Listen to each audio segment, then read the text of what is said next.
कोई अपनी पत्नी कोई अपना भाई कहेगा, कहेंगे मिट्टी हो गया। बोलो अपना शरीर अपने जीव के रहने का मंदिर है कि नहीं? जब तक अपना जीव अपने शरीर में है, अपना पति प्रेम करता है, पत्नी चाहती है, बेटा पैर छूता है, और जैसे ही अपना जीव अपने शरीर से निकलता है तो घर परिवार के लोग इस शरीर को मिट्टी कह देते हैं। बोलो कोई इसे पिता भाई और पत्नी कहता है? बोलो इस शरीर में कोई मूल्यवान वस्तु है तो अपना जीव है कि नहीं है?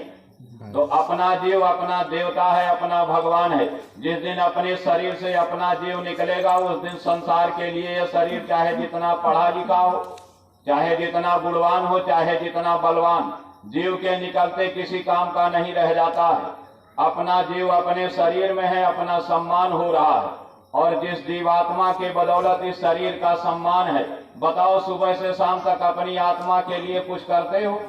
क्या कमाते हो शरीर के लिए? बोलो शरीर के लिए सब लोग काम कर रहे हैं कि नहीं कर रहे हैं? शरीर के लिए भोजन देने के लिए, शरीर को कपड़े पहनाने के लिए, शरीर की सुख सुविधाओं के लिए सुबह शाम दिन रात आदमी काम कर रहा है। देखो आज सत्संग है, बेचारे नहीं आ पा रहे। क्या गुरुदेव के यहाँ कुछ मिलेगा? लेकिन जो यहाँ मिलेगा वो आपको वह जो कर रहे हो सुबह से शाम तक दिनों रात, उसमें न कभी मिला है किसी को, न आपको मिलेगा।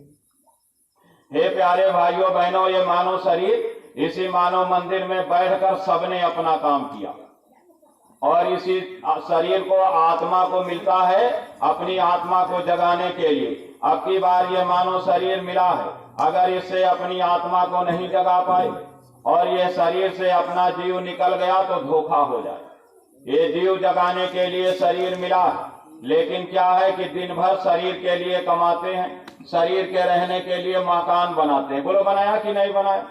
शरीर के लिए अच्छी से अच्छी गाड़ी खरीदा, शरीर के लिए अच्छे अच्छे भोजन तैयार किया। अच्छा ये बताओ, अगर इस शरीर में जीव ना रहे तो ये दुनिया का भोजन, घर, मकान, गाड़ी किसी काम का है? अच्छा ये बताओ, सुबह से शाम तक अपने जीव के लिए कुछ किया? अगर जीव ना रहे तो शरीर बेकार है, लेकिन काम कर रहे हो केवल शरीर के लिए और अपनी आत्मा के लिए काम नहीं कर रहे हो। जब संत महात्मा मिलते हैं तो अपनी आत्मा के लिए कुछ चिंतन, कुछ विचार करने की बात समझाते हैं। ये मानव शरीर देव दुर्लभ है, बड़े भाग्य से मिला है। अब की बार इस शरीर से अपना काम कर लो, वरना जीवन में ऐसा धोखा होगा, जन्म जन्म इस शरीर के लिए पछताओगे। लाखों करोड़ों बार जन्मने मरने के बाद ये शरीर आदमी का मिलता है। दुनिया के मालिक ने आदमी का शरीर दिया है आत्मा जगाने के लिए। अगर अपनी आत्मा को नहीं जगा पाए तो ये मानव तन पाना व्यर्थ और बेकार हो जाएगा। बोलो अपनी आत्मा का दर्शन करना चाहिए कि नहीं करना चाहिए? और देवी देवता को रोज अगरबत्ती लगाया जाता है। बोलो लगाया जाता है कि नहीं अगरबत्ती? क्यों? देवी देवता खुश हो जाए। अच्छा ये बताओ, अपनी आत्मा को नमस्ते बोलते हो? अपनी आत्मा की कोई पूजा नहीं, जिसकी बदौलत ये शरीर चल रहा है, निकल जाएगा अपना आत्मा तो ये शरीर मिट्टी हो जाएगा, उसकी कोई पूजा नहीं। ये गुरु महाराज ने अपनी आत्मा की पूजा के लिए समझाया। अपनी आत्मा की कद्र करो, अपनी आत्मा का सम्मान करो। जिस दिन अपने शरीर से अपना आत्मा निकलेगा दुनिया के लिए बेकार हो जाओ। आपने अपनी आत्मा के लिए कुछ नहीं किया। बोलो धोखा किया जीवात्मा के साथ कि नहीं किया? और अगर धोखा अभी से न समझ में आया तो इसी के लिए गुरु महाराज ने आपके गांव में भेजा था। कोई योजना नहीं थी ये बच्चे, और बिल्कुल इनका प्रेम था कि भाई वहाँ प्रेमी है वहाँ चला जाए। और देखो देर हो गई आते आते, तो जितने लोग प्रेमी भाई बहन हो जल्दी आ जाओ, संदेश शुरू होने जा रहा, तो आप जल्दी आ जाओ, देर मत करो। ये मानव शरीर में जो अपना जीव है वो अपना देवता है। मान गए इस बात को कि नहीं माने?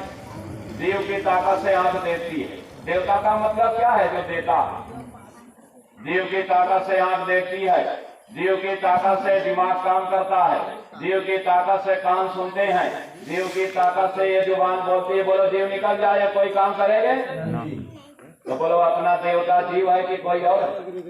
लोग सच्ची भाषा में कहते हैं आत्मा में परमात्मा रहता है। बोलो कहते लोग कि नहीं कहते? अच्छा ये बताओ, जब परमात्मा आत्मा के अंदर रहता है तो बोलो आत्मा किसी मंदिर मस्जिद में है कि मानव शरीर के अंदर है, जीवों के अंदर? हे प्यारे भाइयों बहनों, किसी दूसरे की आत्मा का क्या हाल जानोगे? यहाँ तो अपनी आत्मा का हाल नहीं जान पाया हम आपने। और इसलिए महात्मा कहते हैं जब आत्मा में परमात्मा रहता है तो पहले अपनी आत्मा को खोज लो, बाहर के इन पट को बंद कर दो, बाहर के दरवाजों को बंद करके अंदर एक दरवाजा है आत्मा का, उस दरवाजे पे खड़े हो जाओ। वहाँ ऊपर से एक शब्द आ रहा है, आवाज आ रही है, इसी मानव मंदिर में दिनों रात घंटा शंख बज रहा। क्या बज रहा? घंटा। बिना बजाए निर्दिन बाजे घंटा शंख नगारी है। और अचरज देखा भारी साधो, अचरज देखा भारी है। और उल्टा कुआं गगन में तामे जरे चिराग, चिराग मने दीपक। इस मानव मंदिर के अंदर एक ज्योति जल रही है, दीपक जल रहा है। और कहा तामे जरे चिराग बिना रोगन बिन बाती, और 6 ऋतु 12 मास रहे जलते दिन राती। कहा इसी मानव शरीर के अंदर ये दीपक जल रहा है, 6 ऋतु 12 मास इस मानव मंदिर के अंदर ये ज्योति जल रही है। वो जलती हुई ज्योति अपना निज रूप है। कौन सा रूप है? अपना निज रूप है। बोलो हिंदू समाज की कोई पूजा बिना दीपक जलाए होती है? यानी सच्चा भगवान अपनी आत्मा है जो सबके अंदर बैठी है। ये मानव शरीर एक मंदिर है और इस मंदिर में रहने वाला जीव इस मंदिर का देवता है। अब की बार मानव बने हो, अपने देवता का दर्शन कर लो। और अगर अपने देवता जीव का अब की बार दर्शन नहीं कर पाए तो दुनिया का भगवान फेल कर देगा। फेल समझते हो? फेल कर देगा। और जब दुनिया का भगवान फेल करेगा तो फिर से आपको पढ़ना पड़ेगा। फिर से पढ़ाई कहां से होगी? पहले पेड़ पौधा बनाएगा, अनाज बनाएगा, फल बनाएगा, सब्जी बनाएगा। और बोलो पेड़ पौधे में जीव है कि नहीं है? और वहां हमारा आपका जन्म होगा कब? जब अपने इस आत्मा का दर्शन नहीं कर पाओगे। और अगर कर ले जाओगे तो वहां जन्मने और मरने से बच जाओ। हे प्यारे भाइयों बहनों, लाखों जन्म पेड़ पौधे बनाएगा, अनाज बनाएगा, सब्जी बनाएगा और लोग खूब उसको पीसेंगे, चक्की में काटेंगे, खाएंगे। बोलो अगली बार अगर पेड़ पौधा बना दिया जाए, बोलो ये पेड़ कहीं घूमने जा सकता है? अब गांव वाले अपने घर में बैठे हैं और चल सकते हैं तो भी नहीं आ रहे सत्संग में, और सत्संग में नहीं आ रहे और बात नहीं समझ पाओगे तो फेल हो जाओगे। फेल हो जाओगे तो एक जगह पर पेड़ बनाकर खड़ा कर देंगे। अब यहाँ नहीं आ पा रहे हो 2 कदम चल के, और वहाँ 200 साल 300 साल एक जगह वृक्ष बन करके खड़े रहोगे। बोलो पेड़ में जीव है कि नहीं है? दुनिया में जितने भी पेड़ पौधे, पशु पक्षी, गाय बैल, बकरिया, सुअर, ऊंट, गधे, मुर्गी, गंदी नाली के कीड़े देख रहे हो, उस मालिक ने सबको आदमी का शरीर दिया और उनसे धोखा हो गया तो आज इन्हीं शरीरों में बंद है या कुदरत के जेल खाने। यही सजा देता है ऊपर का वाला मालिक। और इस सजा को दे करके और जब समय पूरा हो जाता है तो निकालता है। लाखों जन्म पेड़ पौधा बनाएगा वो मालिक और वहां से फिर निकालेगा। समय पूरा हो जाएगा तो कीट पतंगे बनाएगा। बहुत सारे कीड़े होते हैं जो अपने आप बिना माता पिता के जन्म ले लेते हैं। एक अनाज होता है मटर का दाना, देखा उसमें एक कीड़ा पैदा हो जाता है, बोलो कोई माँ बाप है उसका? उसी दाने में बन जाता है वो कीड़ा। आपने देखा? उसी दाने के अंदर सूखे दाने में नमी आ जाए तो उसी में कीड़ा बन जाता। बोलो इधर होता ऐसा कि नहीं होता?